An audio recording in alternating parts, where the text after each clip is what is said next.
यमुनानगर में सीता अपने बेटे कुशल के साथ रहती थी। बेटे कुशल के बड़े हो जाने पर वो उसकी शादी पास ही के गांव की एक लड़की खुशी से करवा देती है।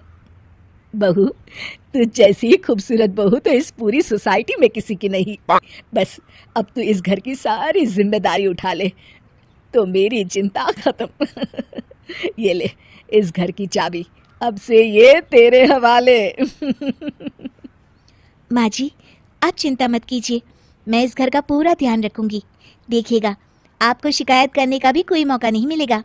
मैं आपके लिए गाजर का हलवा बना कर लाती हूँ। शादी के कुछ ही दिन बाद खुशी के तेवर बदलने लगते हैं।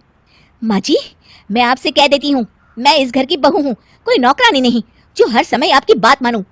बहू, मैं तो बस ये कह रही थी कि तू हर समय फोन पर ये किससे बात करती रहती है। हर समय तेरा फोन बिजी आता है। ये बात कुशल को पसंद नहीं बेटा। हाँ हाँ, मेरी तो हर बात सबको बुरी ही लगती है।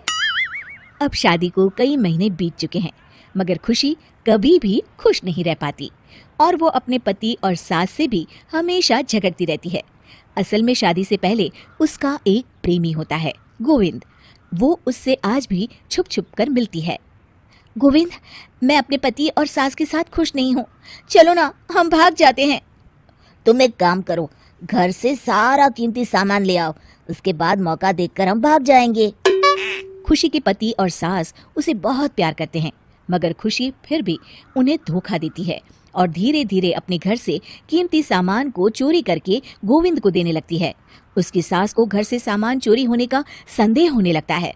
बेटा, समझ नहीं आ रहा, ये घर से धीरे धीरे सामान कैसे गायब हो रहा है। कौन सा सामान माँ?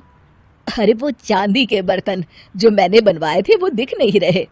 यहीं कहीं होंगे माँ, आपकी बहू ढूंढ देगी। कितने बेवकूफ हैं ये माँ बेटे, इनका सारा सामान मैं गायब कर दूंगी और इनको पता भी नहीं चलने दूंगी। और इस तरह से धीरे धीरे खुशी घर का सारा कीमती सामान चोरी करके गोविंद के पास रखवा देती है और कुछ महीनों बाद उनके पास बहुत कीमती सामान इकट्ठा हो जाता है और दोनों भागने की योजना बनाते हैं। खुशी, आज रात को आधी रात होते ही तुम अपने घर से भाग कर आ जाना। मैं गांव के पुराने बस स्टैंड पर तुम्हारा इंतजार करूंगा। ठीक है। खुशी अपने कपड़े और गहनों की पोटली बांधकर पुराने बस अड्डे पर पहुंच जाती है और देखती है कि वहां तो कोई भी नहीं है। खुशी कुछ घंटे वहीं खड़ी रहती है और फिर गोविंद के कमरे पर जाती है। वहां पर भी बड़ा सा ताला लगा होता है। हे भगवान, कहीं गोविंद मुझे धोखा देकर भाग तो नहीं गया। अब मैं क्या करूंगी?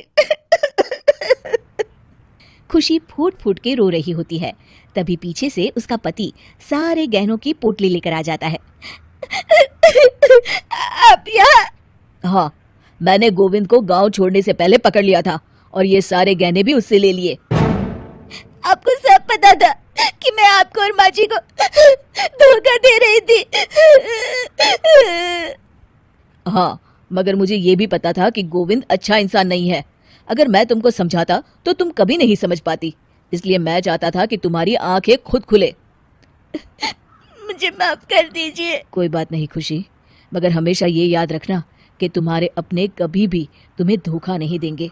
माँ और मैं तुम्हें बहुत प्यार करते हैं और हम दोनों चाहते हैं कि खुशी खुशी खुशी हमारे घर रहे, क्योंकि तुम ही तो हमारी खुशी हो। हाँ, मैं आज के बाद आपको और माँ जी को कभी निराश नहीं करूंगी।